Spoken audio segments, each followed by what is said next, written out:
Yeah, it happens. Couple stitches, good as new.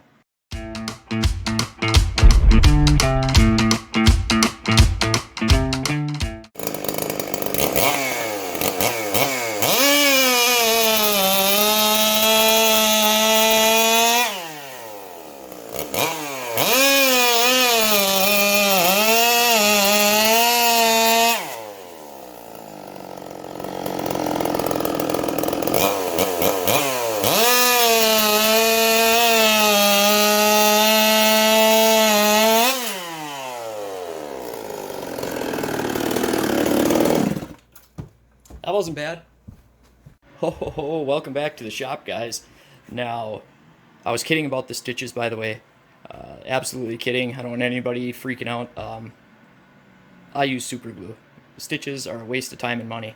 Sorry to you ER folk and nurses out there, but you know what I'm saying. You know I'm right. Super glue is the way to go. Now, I know you've seen the saw cut faster, but that's the best it's ever ran. This is maple. This is hard stuff. Pretty big cut, too. And this is just a regular run-of-the-mill chain. And it did throw the chain at the end. And I tell you what, that thing was hauling the mail.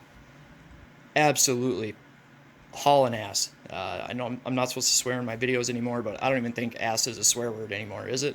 Probably see that on cartoons these days. But that thing was pulling like crazy. So you got to realize, like, a lot of times I'm cutting with this, I'm cutting that with a race chain that's crazy fast. And I'm cutting softer wood, cottonwood or pine if I can get it, not maple. That was put it this way, a stock saw with no nitrous, even ported, would have been probably 8 to 10 seconds through that cut. So that should put it into perspective. I should have cut with a stock saw, but I'm going to say something really bold here because I've been messing around with these intake stacks. I make my own. I think everybody that makes intake stacks makes them wrong. I really do. Now, don't shoot the messenger. Again, I don't claim to be smarter than anybody else. I just simplify everything. But to me, why do we rough up our intakes to keep the fuel atomized and all that good stuff? We all know about all that. But our intake stacks are smooth. Like, smooth, perfectly even surface. It makes no sense to me.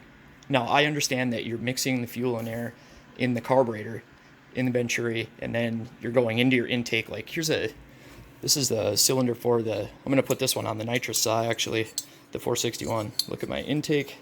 And it's not out all the way done yet, but look how rough that is. My battery is dead on this thing, so